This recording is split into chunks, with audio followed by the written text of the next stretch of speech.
Good evening. Welcome to the Baumer Lecture Series at the Knowlton School of Architecture at The Ohio State University.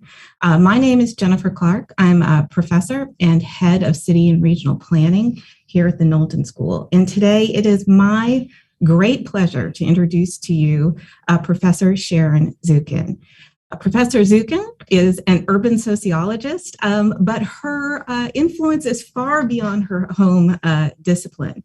Her work has had impacts on urban geography, urban planning, urban politics, and critical theory, including critical theory in architecture. Her award-winning books include After the World Trade Center, a project with Michael Sorkin, Landscapes of Power from Detroit to Disney World, also an award-winning book, and Naked City, The Death and Life of Authentic Urban Places. She also has recently published a book that I think will frame the backdrop of her discussion today with us, and that book is The Innovation Complex, Cities, Tech, and the New Economy. And in this book, Professor Zukin uses a deep and deliberate study of the evolution of the tech sector in New York City to map the processes that are producing the urban innovation economy as a means of understanding its origins, its functions, and its emerging norms. So I ask you to welcome Professor Zukin with us today and listen with attention to her deep thinking that she has to present to us today. Thank you. Professor Zukin. Thank you. Thank you, Jennifer. I am so grateful to be here. I miss not being with you in person. It's a beautiful fall day in New York City, and I think a beautiful fall day in Columbus or wherever you may be today. And I certainly appreciate the Knowlton School of Architecture for inviting me to give a Baumer lecture, especially the City and Regional Planning section, and Professor Clark and Professor Jesus Lara, who emailed me with this wonderful invitation to begin with.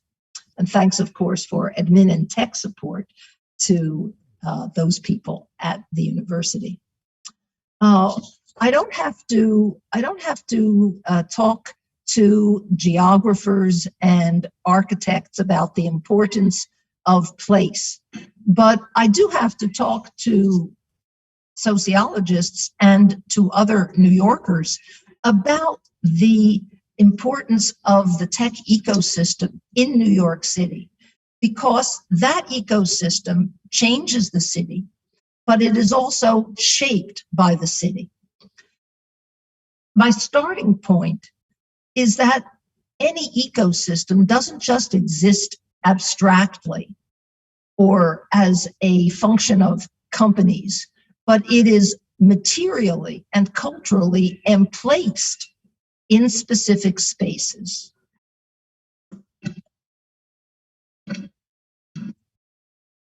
If you think about how to visualize the tech ecosystem, you might think about this construction, this assemblage by the late Congolese artist Isaac Kingale.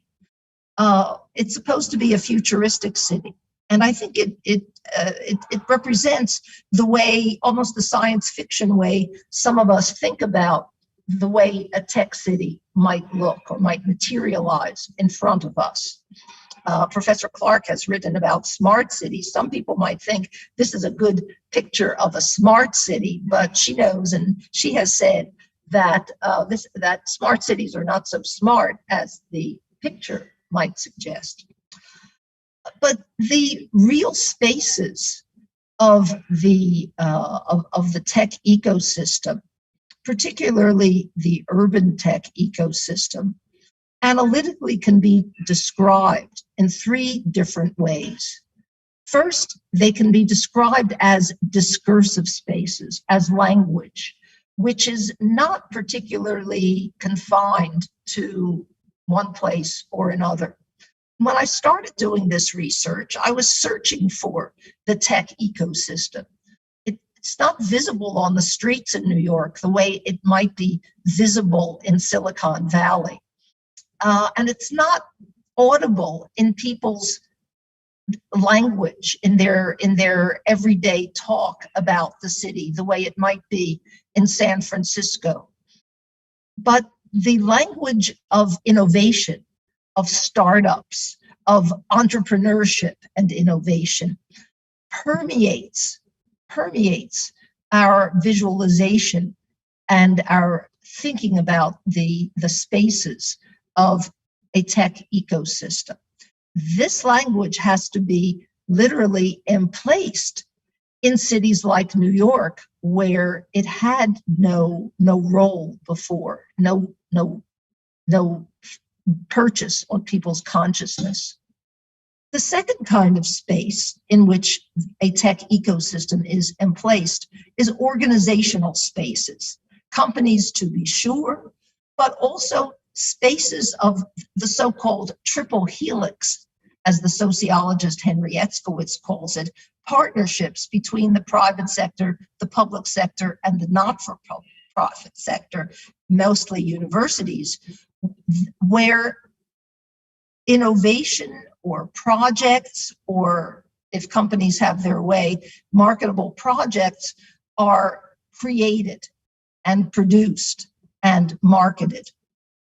Organizational spaces of the tech ecosystem also include hackathons, where students and mostly young tech workers are socialized to think that work is fun, and that working all through the weekend and working without sleep to write some code is fun and expresses your innermost desire to be your own authentic person or your own authentic app developer.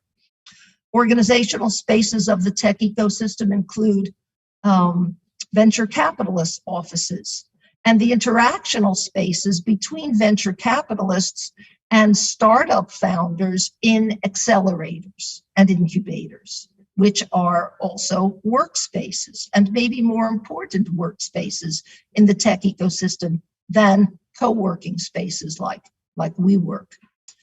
But organizational spaces are also geographical spaces. And one of the marks of a maturing tech ecosystem is that there are critical masses of companies and workspaces and other kinds of organizational spaces geographically clustered to identify, at least for the people who are working in those territories, to identify an innovation district or some kind of tech space. When I wrote the story of New York's tech ecosystem, though, I did not divide it into three parts called discursive, organizational, and geographical spaces. I talked about a series of nested spaces that are both analytically and physically related, starting with the smallest space that has the DNA of the tech ecosystem, hackathons that might involve 50 or 100 people, and then moving to meetups that might have 500 or 600 people, at least in New York, before the pandemic. And then I talk about the different organizations that become connected to meetups of different sorts. And then my story moves to startups working in accelerators. And then I go to the venture capitalist offices because they're the people who are funding the accelerators and consciously and conscientiously socializing tech founders to reproduce the kind of tech capitalism that the venture capitalists support. And then I move to the so-called innovation coastline of North Brooklyn, which has become in the past few years the second fastest growing tech hub in the United States after the San Francisco Bay Area. Finally, the last nested space that I use in my story is the citywide spaces of educational pipelines. The major private universities, my university, which is the large public university, privately owned boot camps, and a city government-sponsored tech talent pipeline to move people through a process of training and recruitment into jobs in the tech ecosystem. So analytically, we have these three kinds of spaces: discursive, organizational, and geographical. And then narratively, we have this sequence of nested spaces that construct the tech ecosystem. The question that seeps through this nice schema, though, is the question of whether any city can overcome the contradiction between the value of proximity, which is, of course, the calling card of cities, and the value of scale, the transcendence of local territory, which is the promise of tech startups. But there's a third way to tell the story. So I want to invite you to join me on a journey through New York's tech ecosystem, the way it looked in February 2020, just before the COVID pandemic struck. Now we'll watch a video.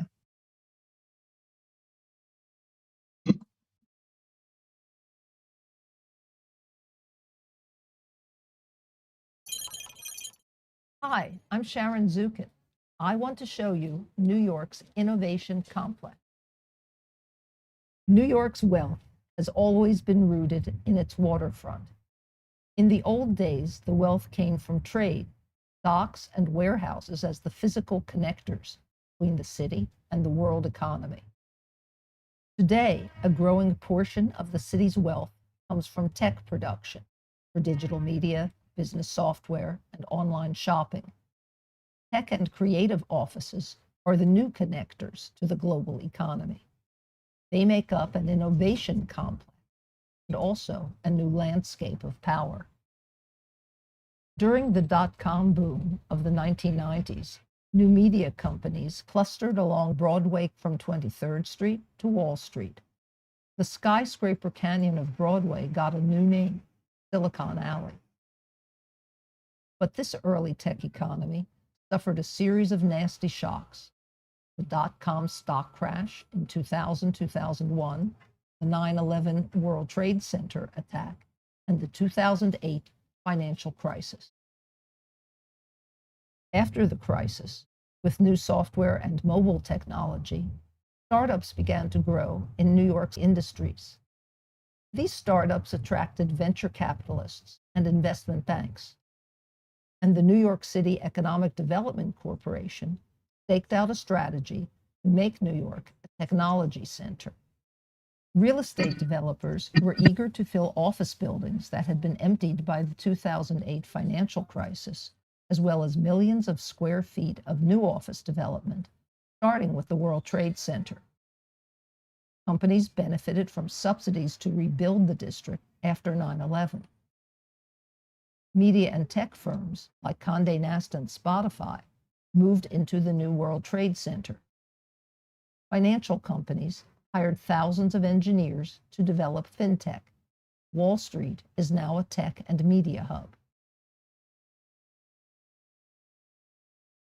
Google has a big presence along the waterfront in Chelsea.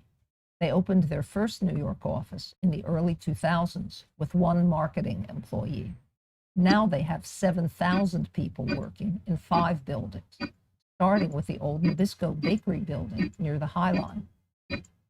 Think of it as a move from chocolate chips to silicon chips, although of course the chips are not manufactured here. This was a good moment for the area. In 2006, construction on the High Line had just begun, and a special zoning district connected its financing to real estate developers. Google now has 3 million square feet here, including YouTube production studios in the Chelsea Market building and offices in the old Port Authority headquarters. And they're expanding to a new campus west of Soho.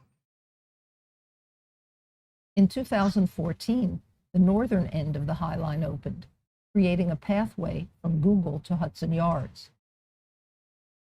Most people know Hudson Yards for luxury housing, restaurants, and shopping, but it is also part of the innovation complex, where new corporate offices meld big tech and the city's biggest financial firms. BlackRock, JP Morgan, and Wells Fargo have offices here. So do Time Warner, HBO, Alphabet's Sidewalk Labs, and the German software company SAP. Facebook has leased more than 1 million square feet at Hudson Yards. And Amazon? Well, it's around the corner. On the East River waterfront, another important part of the ecosystem has developed. Cornell Tech, a partnership between Cornell University and Israel Institute of Technology, was initiated by the city government in 2010 after the financial crisis.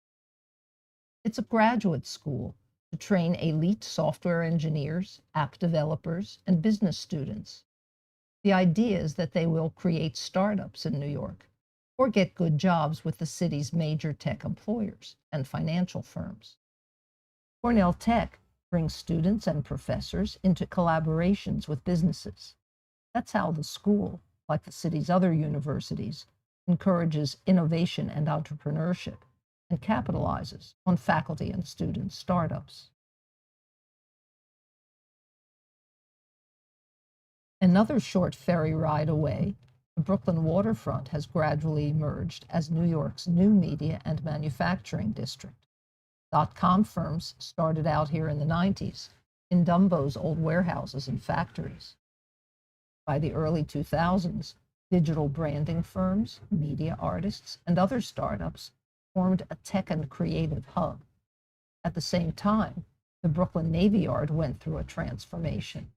In 2004, Steiner Studios for film and TV production opened there. This was the first large-scale production space to come along after the last shipbuilders moved out. Steiner Studios anchored the reimagining of the Navy Yard as a part of the city's new economy.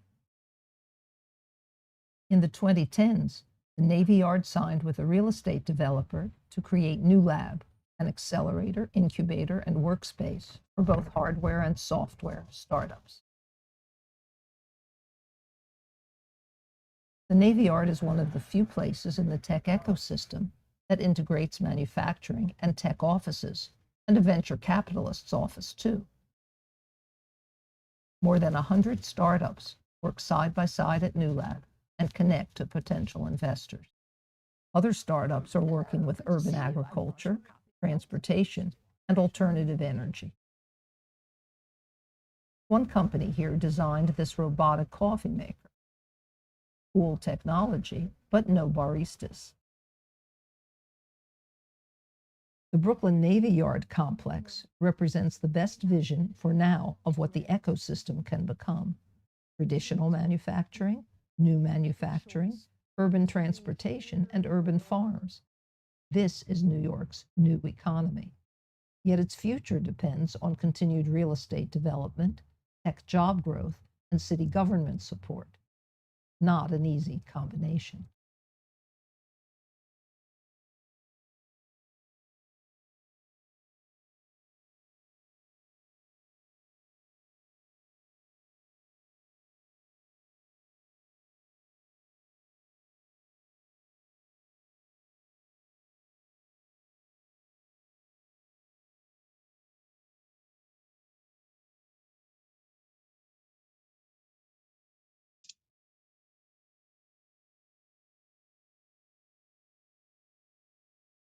It's wonderful to work with professional filmmakers, and I'm very grateful to Alice and Gary for working with me on that video.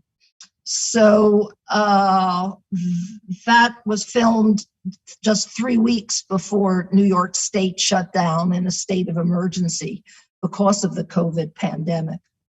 And if I want you to take away 3 points from that video, number one, I want you to think about the tech ecosystem as having real material form. These are real places. Number two, all of those places were based on face-to-face interactions, not just proximity, but literally face-to-face interactions. And number three, I alluded to this slightly in my voiceover, every one of those spaces was built with substantial financial contributions in one way or another by the New York City government.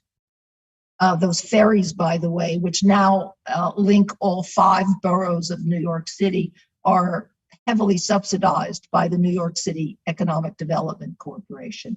They represent a very convenient way, as you could see, to travel from one part of the tech ecosystem to another. But with the pandemic, of course, panic set in, and panic has become the new normal. I thought you might be interested to see the headlines on a real estate business newsletter last month. You know, just the city, like every place else, but this city, because I live here, I can say this, was suffering at the end of August from the triple overlaid crises of public health, climate change, and economy. So almost every day there are multiple news stories about multiple disastrous conditions. Nonetheless, the tech sector is doing very well, as you may know. In New York City, as in the United States and globally, the valuations, the stock market valuations, or the informal private market valuations of tech companies and the profits of the big tech titans have soared enormously, as has the wealth of the founders of the big tech companies. The job loss in tech was the least of all the sectors in New York City. And in fact, there have been consistent job gains in tech in New York as elsewhere, despite many people moving out of New York City temporarily or not temporarily to work remotely and to live in other cheaper and more pleasant places. It used to be that the financial sector in New York City felt it was in head-to-head rivalry with London, but the tech sector in New York feels it's in head-to-head rivalry, if not with Silicon Valley and San Francisco. Now it's in rivalry with Miami. That's not Miami, Ohio, that's Miami, Florida. But we have every hope that people are gradually coming back. Nonetheless, by any kind of metrics, the increase in remote work and jobs that are advertised for working remotely have increased enormously since 2019. Nonetheless, organizations in the tech ecosystem, not just the city government, but individual firms whose life depends on life has depended on face-to-face interactions, like BetaWorks, which is both a co-working space and a kind of investment incubator for startups. They are making every effort to lure people back to working on site. We know that Google and Facebook and the other big tech companies have not yet decided when they're going to reopen their offices.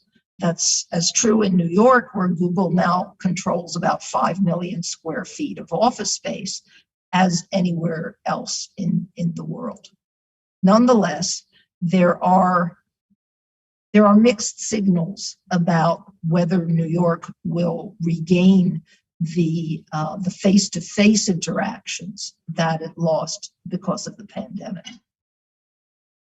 Even here today, breaking news: a part of Google and Cornell Tech, the postgraduate engineering school that you saw in the video on Roosevelt Island, And the Lobbying Association for the tech industry and assorted tech organizations in New York City have joined together to launch a big money challenge to startups that can make something of themselves in New York City. They're promising $100,000 to one startup that comes in first with the best idea in certain areas like green tech, health tech, and so on. And they're promising $50,000 to several other startups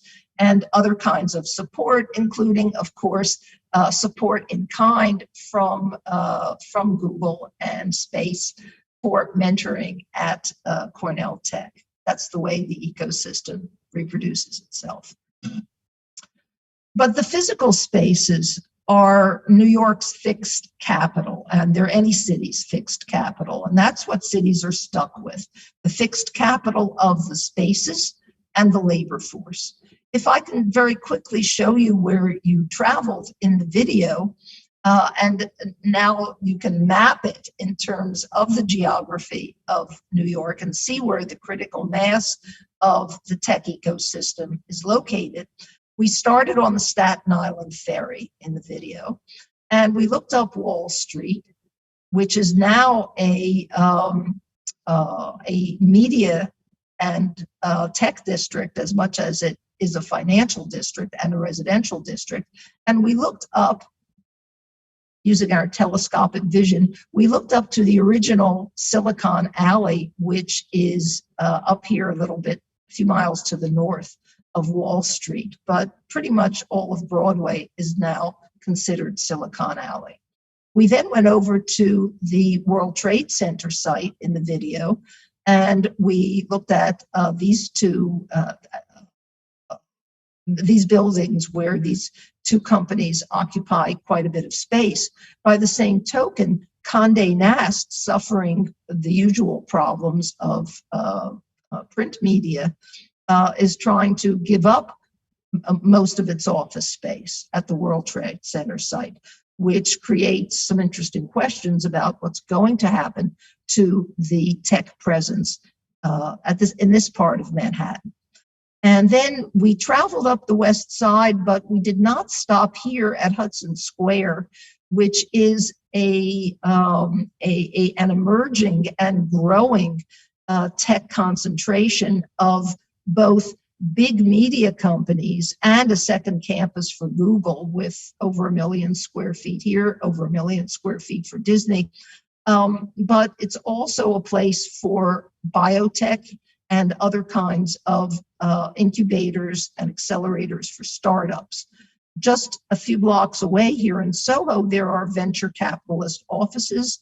Microsoft's research scientists have moved down here from a little bit farther north. And so this whole area of the city is becoming a tech concentration.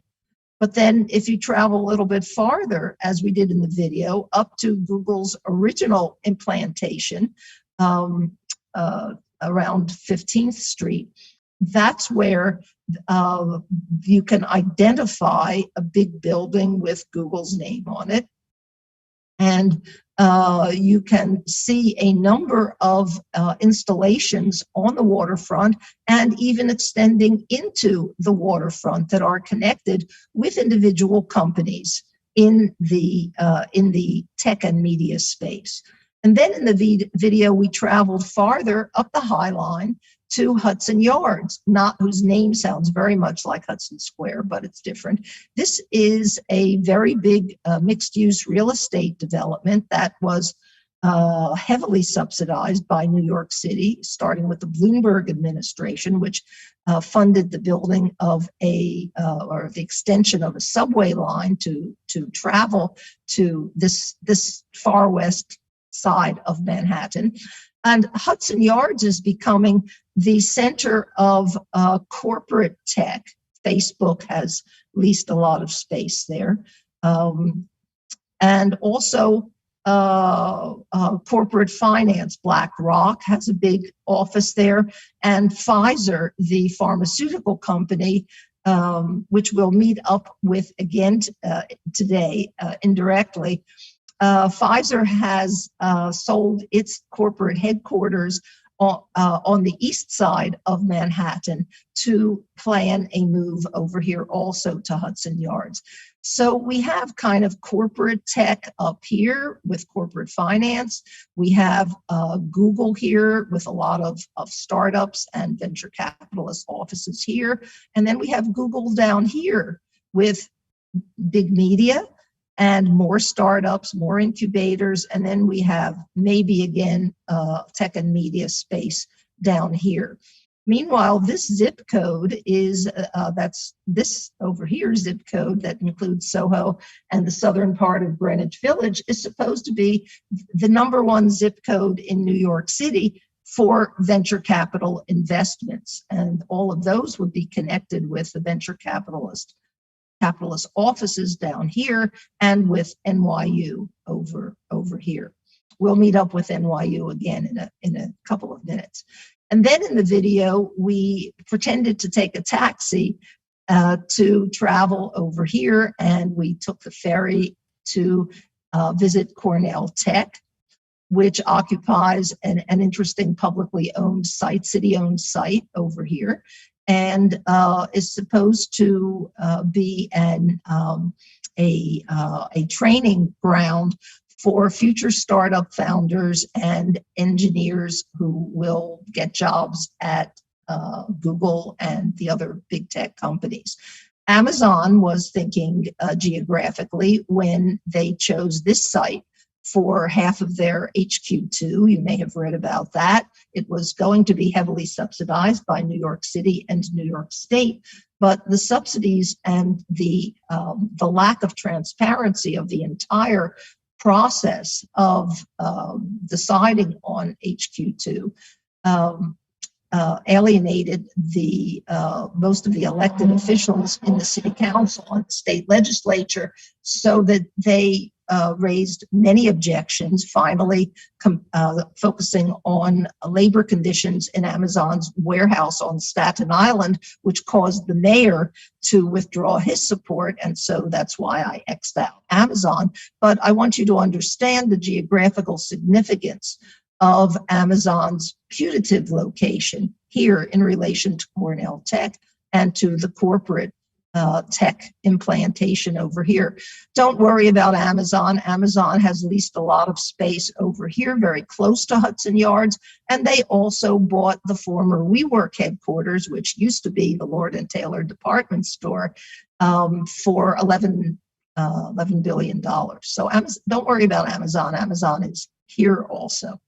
And then we took the ferry farther down to the so-called innovation coastline of Brooklyn. Starting here, you didn't see in the video, but here we have the headquarters of Kickstarter and Vice Media and some other media companies. And then we have the Brooklyn Navy Yard, which is a very significant combination of manufacturing center that encourages advanced manufacturing and also tech startup space. We visited New Lab there at the Brooklyn Navy Yard.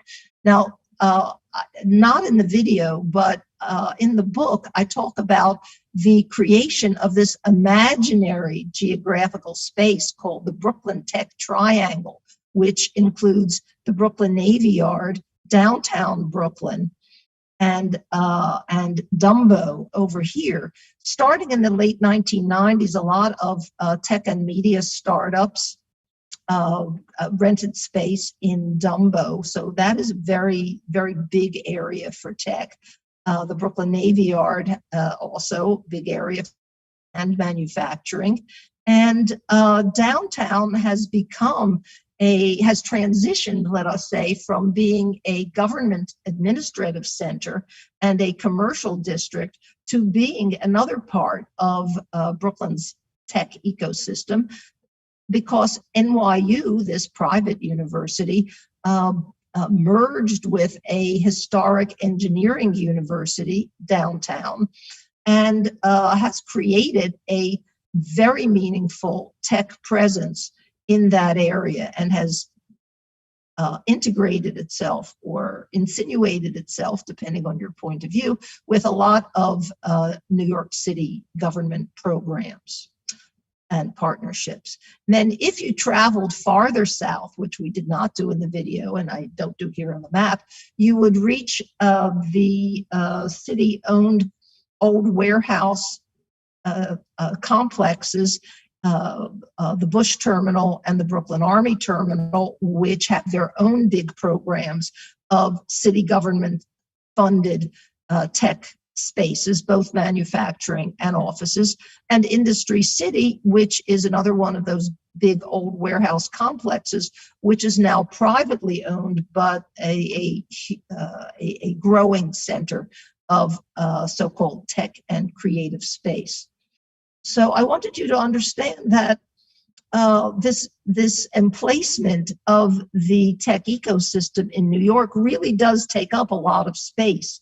It has created its own significant geography that most people are not aware of unless they're working in tech. Let's take a deep dive into something that I do not talk a lot about in my book, and that is the biotech sector, which is a big priority now, of course, because of the pandemic, a big priority everywhere. It has been a wish for New York City for decades to create a commercial life sciences sector on the foundation of the very real critical mass of medical research that is carried on in New York City. I just go back for a second, sorry, with the geography here. This red line over here indicates the biotech concentration in hospitals from Bellevue Hospital, which is a public hospital, through Rockefeller, through NYU Hospital and Medical School, Cornell Weill Hospital and Medical School, and Rockefeller University. So all of First Avenue, very close to the waterfront and on the waterfront, is already a center of medical research. This is actually the second largest recipient geographically of NIH grants after Boston, but it's not fully commercialized. But the dream in the eyes of New York City economic development officials and local business interests is that biotech will also be implanted on this side of the East River, hopping through Cornell Tech, which is, of course, connected programmatically to Cornell Weill Medical School and Hospital. Okay, so back in the 1980s, Columbia University had the idea of making a biotech center near its medical school. We did not travel as far north as Columbia's medical school in the video, but it's in far northern Manhattan. And the university, through some real stupidity, decided that the best site for their biotech center was going to be this old building that had been a theater called the Audubon Ballroom. Those of you who are up to date with your history of Black Muslims in the United States might remember that Malcolm X was assassinated in the Audubon Ballroom in the mid-1960s. And so the Audubon Ballroom has tremendous cultural and political resonance for the Black community. So Columbia, shall we say, was stopped from demolishing the Audubon Ballroom and building its biotech center there.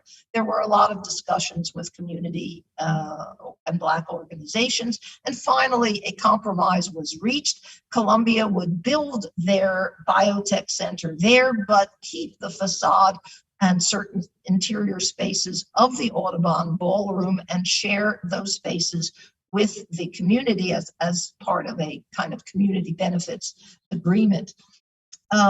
So that took a long time to negotiate. The Columbia's Biotech Center uptown finally opened in 1995. And then, there wasn't a great deal of investment in that. And not a lot of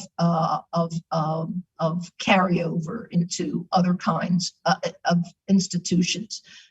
So nothing really happened. We had the 1990s .com boom in a completely different part of tech, writing copy for websites, and then the bust of stock market values of the companies that were founded to create websites. And then very gradually after 2003, 2005, 2007, because of developments that I describe in my book, there began to be more interest on the part of venture capitalists in investing in startups of every kind in New York City. And then gradually there came to be a more entrepreneurial mindset, as business people and the city government people like to say, a more entrepreneurial mindset in the universities. And Columbia reawakened its entrepreneurial urge. By the early 2000s, NYU was looking to merge with that engineering school in Brooklyn. And in 2007, an investment trust, a real estate investment trust called Alexandria, broke ground on a site at the southern end of that First Avenue Biotech corridor in Manhattan to build what became the Alexandria Life Sciences Center. This is a rendering from 2018 when the third and last building was built in this complex. And this is partly subsidized by tax credits of different kinds by New York City and New York State, but it's also a venture investment by this private real estate investment trust.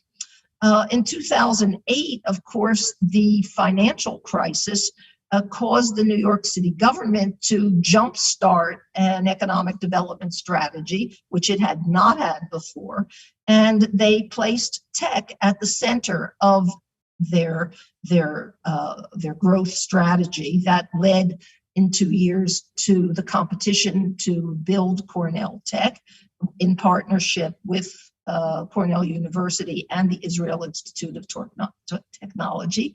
It also led to an eLab accelerator for biotech startups that was funded by the New York City Economic Development Corporation, part of the city government. I described a pitch day for that eLab in my book. I've never seen so many people so happy at the profit that could be wrung from illness and morbid conditions as I saw at that pitch day. But let's hope that lives are saved. And then between 2015 and 2018, under the new mayor, who is our present mayor until the end of this year, Bill de Blasio, New York City promised $500 million to biotech startups. And they made certain zoning changes to make it easier to build lab space, which New York does not have enough of if they want to create a really important biotech center. And then in 2021, the New York City government declared an even bigger Life Sci NYC program and promised $1 billion in cash and other forms of aid to build up biotech companies and biotech facilities in using the usual modest language that New York City is known for. They said that this billion would make New York the public health capital of the world. Maybe.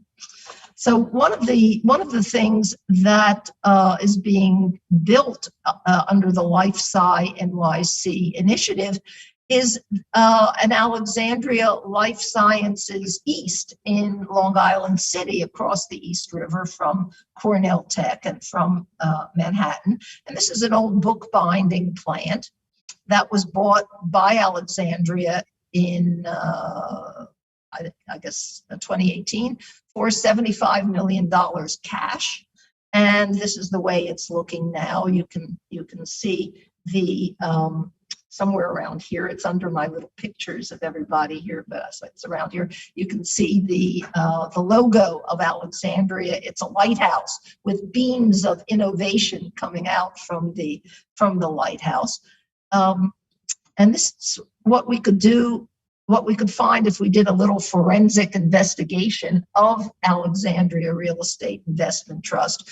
We would see that the major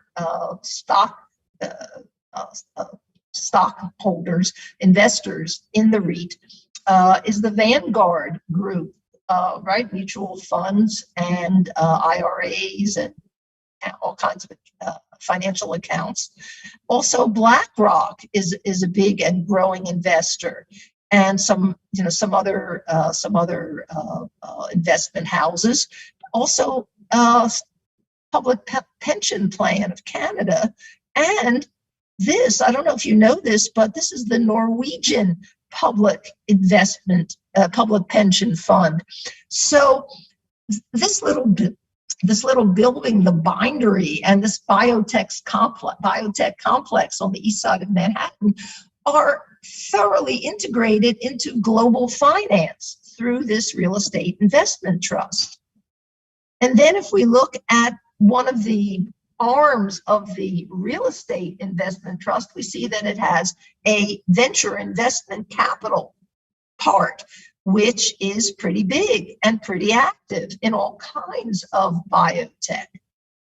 So the buildings of in New York City, and whether the biotech corridor moves across the East River to Long Island City, is actually part of the global tech economy and the global financial economy.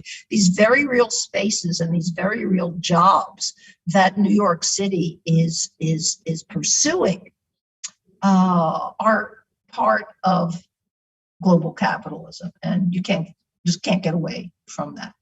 This is what we see before the pandemic, during the pandemic, and probably after the pandemic. One of the interesting little factoids that I could bring to your attention, especially for Professor Clark, who has published an article about deindustrialization, is that maybe the first tenant that has taken a relatively small space in the Bindery in Long Island City is actually moving from the Alexandria Life Sciences Center in Manhattan to Long Island City across the East River.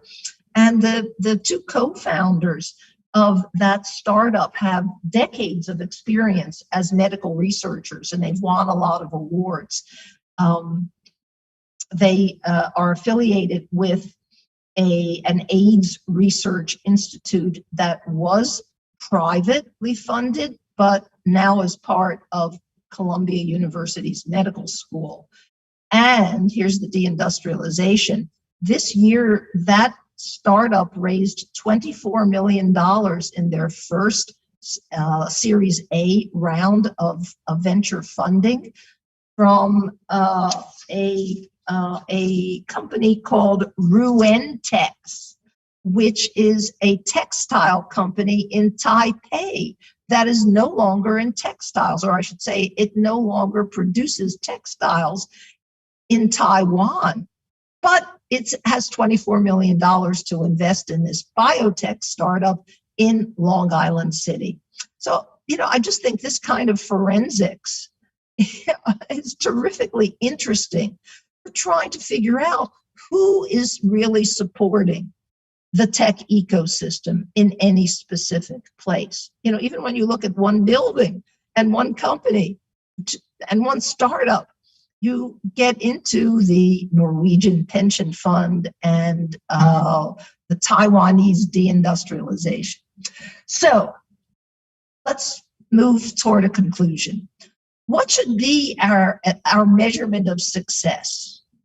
Should we look at the number of patents, which is a usual metric when people talk about pure science and real research, real original, traditional innovation? Isn't it ideas? Isn't it new discoveries? Well, not really for urban tech. For urban tech, especially in New York, it's deals. It's initial public offerings. It's the number of initial public offerings that are valued at $1 billion or more. It's also the number of square feet of commercial real estate that can be leased by tech companies. And for the city government, it is first and foremost the number of jobs. But if you look closely at the number of jobs in any urban tech ecosystem, they are directly related to the amount of wealth in that tech ecosystem and the ability of managers like venture capitalists or equity fund managers to mobilize that wealth into investments in tech startups. Local jobs also depend on local government support. And you've heard me talk about the New York City government support for tech facilities through direct funding, through tax credits, and through training of tech workers. These are, as well as the ferries, these are really important. But venture capitalists always say, the city government, we don't need the city government. They're completely not essential to us. Just the way tech companies say that the federal government spending on research and development is not essential. But of course, it's essential. One of the sad facts, though, is that new research shows the higher the valuation of tech companies, which is what people in the ecosystem look for here, the higher the market valuation of the company, the fewer workers the company has. And this is particularly true of software startups, some of which, like Roblox, for example, are worth a huge amount of money in the stock market now. So what metrics of success are these? Whom are they meaningful for? Who's benefiting? But me, I'm only a sociologist, right? I'm not a venture capitalist. So what's happening if we just drill deep for a moment into one homegrown New York City startup that the city government is proud of? Warby Parker, the eyeglass makers and sellers. They went through their IPO today. This is really hot news, straight off the New York Stock Exchange, and they listed directly. They did not go through investment banks, and they were estimated to bring in maybe $4 to $5 billion. Instead, at the end of a trading day, they were valued at almost $7 billion. So this is a company that had the tremendous idea to produce eyeglasses, prescription eyeglasses that usually are quite expensive by the time you pay for frames, the time you pay and you pay for lenses. They're usually quite expensive, but they had the idea to vertically integrate the production process with the retail sale process, and they started out selling these eyeglasses online, but now they also have retail stores. So if we look closely at them and we say, wow, this is terrific, this is a $7 billion startup that came out of the city, what do we find? We find both distributed production and distributed investment. That means that part of the firm is in New York City, but large parts of it are not in New York City. The top management is in New York, but there are other kinds of administrative workers who are elsewhere. The materials come from various places. These eyeglasses, like our computers and automobiles, are global eyeglasses.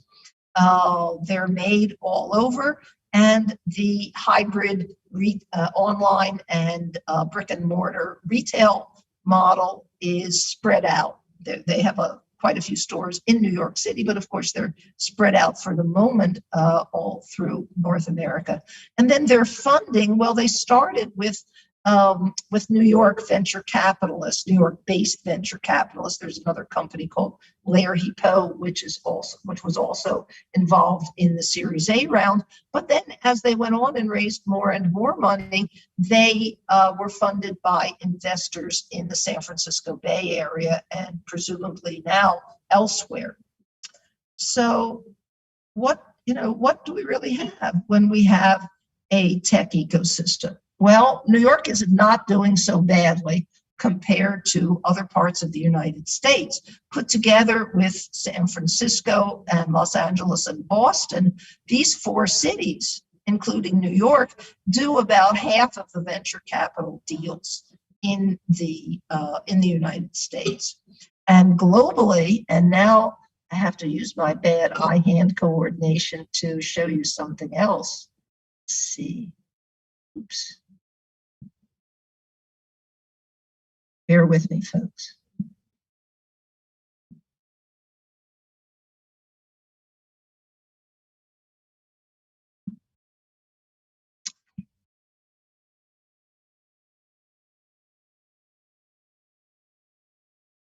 Try to get back to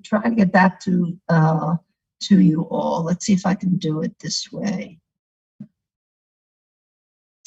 Can you see? Can you see a chart here or no? Do you just see me? Jennifer, if you could tell me. We still see your slides. Okay. Okay. So it does say I am screen sharing. Do you not see a chart, a graph? Right now we see your slide that says and globally too, startup genome. Okay. So now. But not that. So now I have to somehow get back to all of you. Sorry for this. This is such a neat chart, but how am I going to do this? Let's see. Okay, this is the way I'm going to do it. Maybe I'll take this moment and to remind everyone that if they have questions for Professor Zukin, you can add them in the chat in our YouTube.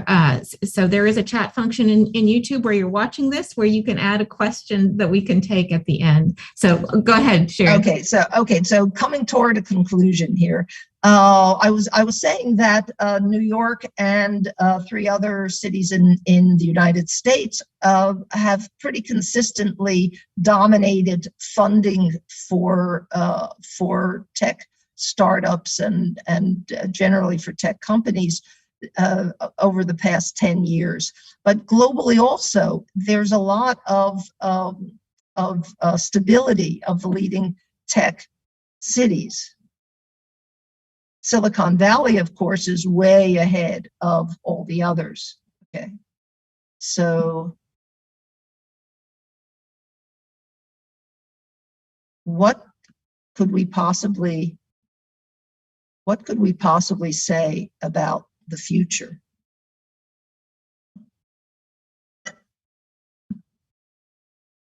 Maybe there are 5 scenarios that I could see.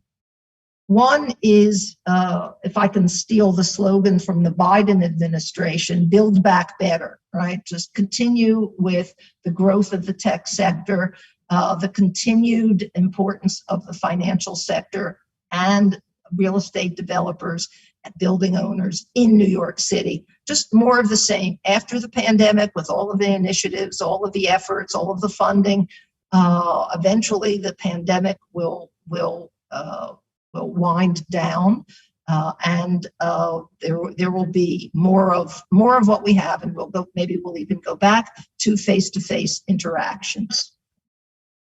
Or The cloud will continue to monopolize business, and there will be even more mobility than we are forecasting now. And nobody will come back to the office. And the city will be totally adrift with maybe a few business teams and a lot of empty space. And I don't know what to say about jobs. Or maybe the millions of square feet that Google and Facebook and Amazon and now maybe Microsoft and Apple are leasing in New York City and London and building in Silicon Valley. Maybe all of these installations are going to get bigger and bigger, and the whole city will become a company town for one or more of the big tech firms. And now we get to the least possible, but more preferable scenarios, at least from my point of view. Okay, the city government is going to really strongly regulate the tech industry.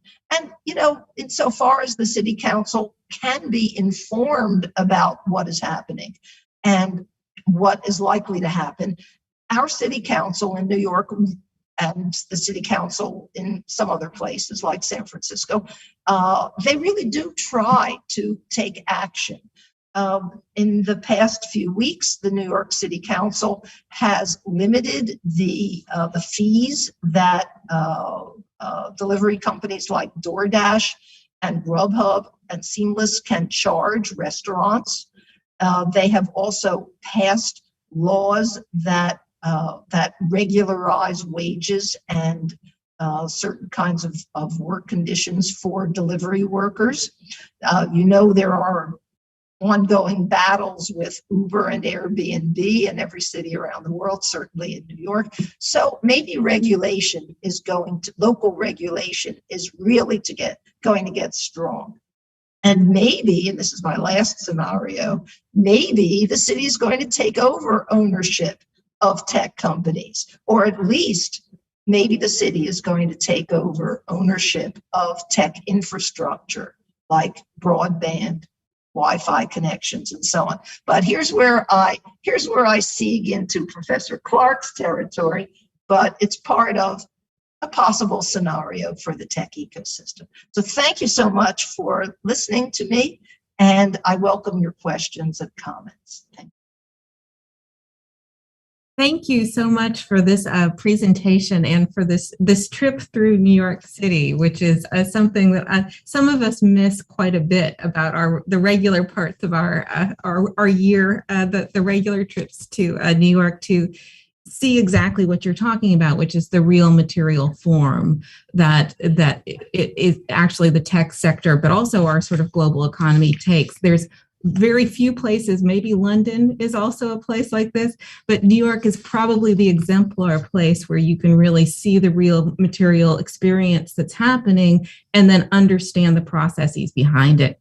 So I appreciate your point about walking as methodology. We were actually having a conversation with my architecture colleagues about this recently, about walking as methodology, and I think you just really highlighted again that indeed that is part of understanding that cities are not just sort of assemblages of buildings and streets and infrastructure. The processes behind them are deeply implicated. I wanted to ask you a quick question that I have after listening to what you were talking about, which is that I really appreciate the detail that you are bringing forward about where the investment is coming from and the opportunity costs around the investment, right? So one of the tricks that the tech sector has played so effectively is to sort of argue that they are market-based. There is no public subsidy. They sort of assert this idea that they are born out of the head of Zeus, fantastically competitive and well-financed from the private sector, when indeed, when you do kind of pull back the layers, you see what you described to us, which is a great deal of public subsidy throughout the production process. So all the way from the point of city scale subsidies for tech spaces and the infrastructure around it, all the way to the investment side, where the large investment actors tend to be public sector actors as well, whether it's Lacasse or the Norwegians or the Canadians and the national government. There's a great deal of public funds that is behind this. So then it gets to this question, which is, who makes the choices about where public funds are invested, right? And I wonder if your last two pieces that you were talking about, one of the things we talk about in the economic development side of urban planning very often is it's very hard to convince large-scale investors to invest in traditional industries when the returns just aren't anywhere near as sort of the hyped returns of real estate and tech-led real estate. So there are opportunity costs to this, which is the sort of erosion of the production-based economy, right? And towards this consumption and tech, a consumer-based economy. So I wonder how that really was. That what motivated you here was to sort of take that trip to see what was going on in terms of the subsidy and what do you think the future is of having a conversation about the choices we're making about this public sector investment? Well, these are really significant questions. When I started my research at the end of 2014, beginning of 2015, I was eager to try to grasp what is the new economy. People were talking about a new economy. It was really too soon for people to talk about the surveillance economy or gig economy. People were, they didn't have words for this. The language was not there. And I was very much influenced by the articles that the British geographer Nigel Thrift published in the early 2000s about the emotional side of the new economy, and a book by Luc Boltanski and Yves Chiapello, French sociologists, about the new capitalism, the new spirit of capitalism. And I kind of put those things together, and I said, well, there's an attempt to after the dot-com bust and after the 2008 financial crisis, there's an attempt to make capitalism charismatic again. Mm-hmm. And that charisma came through romanticizing tech and through idealizing tech founders like Steve Jobs and Mark Zuckerberg, who also have their villainous sides, but idealizing them as startup heroes and idealizing Silicon Valley and not thinking about the nuts and bolts and government subsidies that went into all of this. So I started off with the idea of, doing this kind of forensics and walking around and trying to get my hands on the new economy, which by 2015 was pretty clearly a tech economy in some form. And to understand it the way, people understood the development of Manchester as the archetype of an industrial city in the mid-19th century. So that's what I wanted to try to understand. But you're right that all of these choices, all of these processes go on behind closed doors. There are not public bodies, not even the city council, that sits and deliberates about where the city government is going to invest funds. And in fact, the New York City Economic Development Corporation is a corporation in legal form, precisely to exempt it from public scrutiny. This was described to me, not using these words, by the founding president of the New York City Economic Development Corporation in, I think it was 1990. And the model for this public development corporation was actually the New York State Urban Development Corporation that turned into the New York State Economic Development Corporation. It's called Empire Development. And the whole idea is that there will not be transparency to where public funds are going. And not to go into a whole disquisition about the Economic Development Corporation, but this is not a public process. This is not a publicly open process, and not a process that is presented for public deliberation or participation. I mean, the Amazon HQ2 sub, that was an extreme. That was like the extreme that proves the rule, right? It was so untransparent and so big, so enormous that, and the elected officials were not included in these secret processes, that it could not be allowed. But everything else is done with public announcements, but not public participation or public control.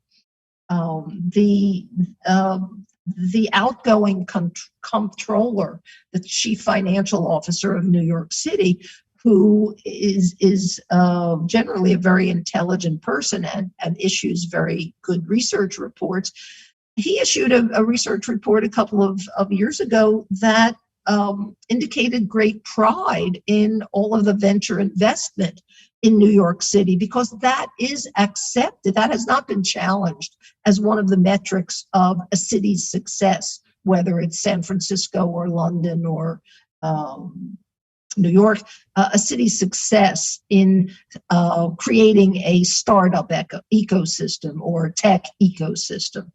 The person who will probably be elected New York City comptroller in November, which is the date of our next citywide elections, is a leader of the city council's progressive caucus, and has promised, all kinds of good decision making. He's been a champion as a city council member of participatory budgeting, for example, in which the public participates to some degree in the budget decisions of their city council member.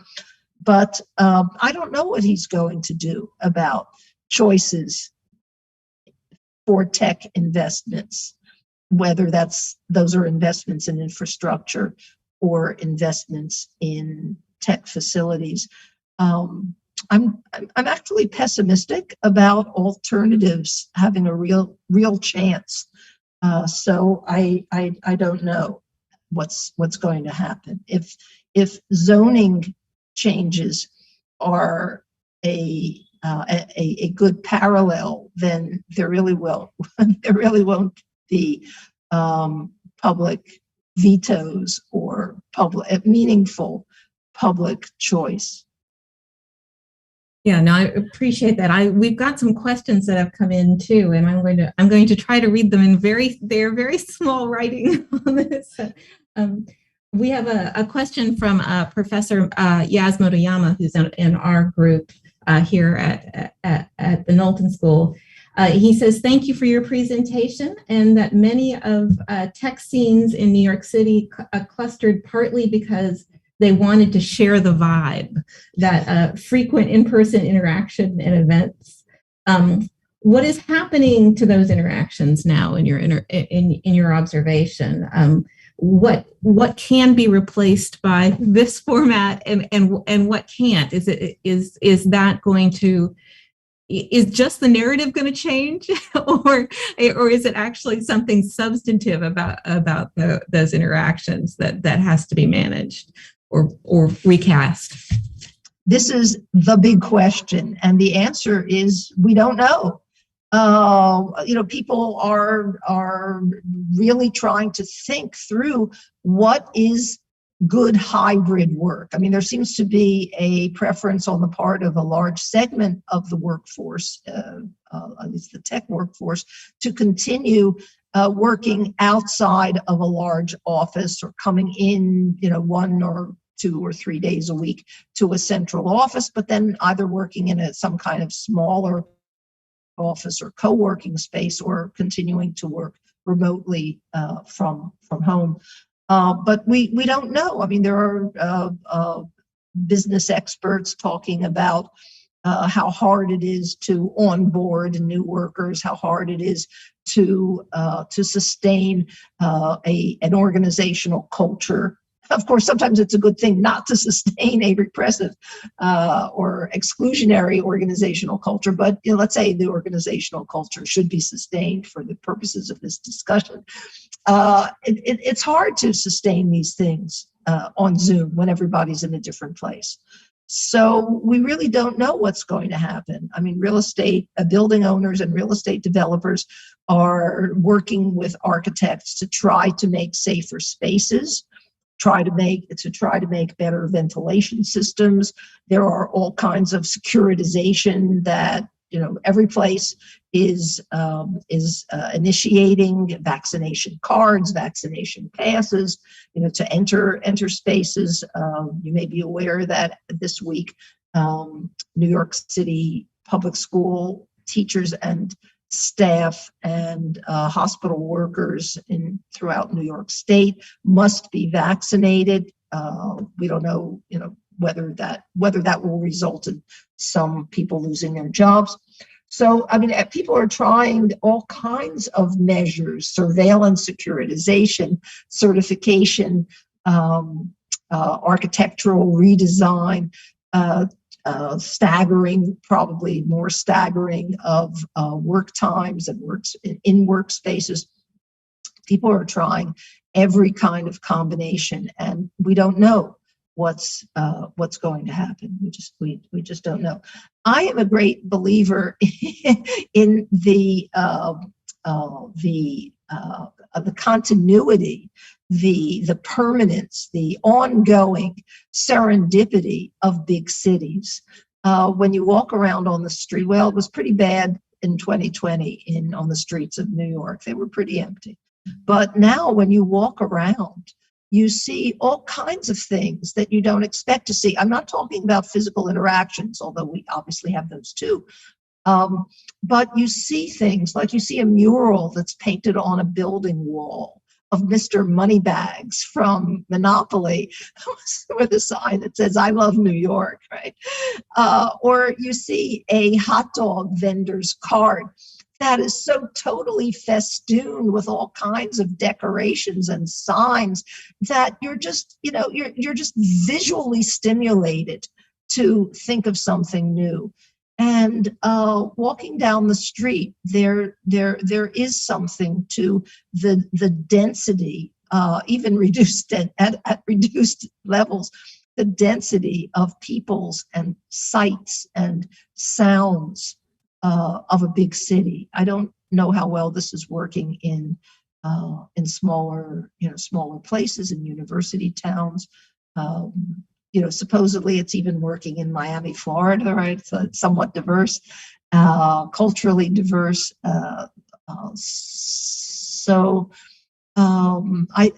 think that there are some things, some processes that really are inherent in size and density. But I don't know about the face-to-face interactions. I appreciate that. I appreciate particularly what you're saying about the sort of city as running commentary, right? Like it is true, and it is a function of the space, and it is one of the amazing things about being in cities. And I would be remiss if I didn't point out that one of the things that that is just remarkable in your book is again and something that I've rarely seen people do with the attention and that you did, which is one of the interesting things about being able to do the kind of deep ethnography on a place that you're doing now is that we have things like LinkedIn, and we have all of these mechanisms for doing essentially network analysis on the individuals involved in putting together these projects and designing this future tech city, because they tell us who they are, they tell us what they did, and we can actually go and look, and it's public information. And I thought that approach is one of those things that I'm so glad to hear you're still working with PhD students, because I think that learning how to do that work is part of the new methodology we have to develop in order to understand what these processes are. We have to name the actors, and we have to trace their actions in order to understand this. We sort of understand this from a national government perspective. We look and we see people go to K Street and then they go back into government. Yeah. But this happens in cities too, right? This happens in locally as well, and we need to have some sort of clarity on that. It's expected, right? It's not unexpected, but it's very often sort of overlooked because it was a little bit insider, and now we have the ability to think about this and map Absolutely. that too. Absolutely. No, I didn't want to leave the conversation without highlighting what a big contribution that is to our methodology as we develop how to do this. So thank you for that. Thank you. Well, we are out of time, and so I will say again, we so appreciate this, and this is the work that you do, and you give us this legible space where we can all sort of look at Hudson Yards and say, yes, I see what she's talking about. So as we describe these processes and try to get our arms around them, you bring them down to earth for us, and it's just fantastic, and we really appreciate it. Thank you so much. I appreciate your inviting me to speak with you, and I look forward to meeting in person. Me as well. So thank you to everyone for participating tonight and being part of our Baumer conversation, and we wish everyone a wonderful evening. Thank you. Thank you.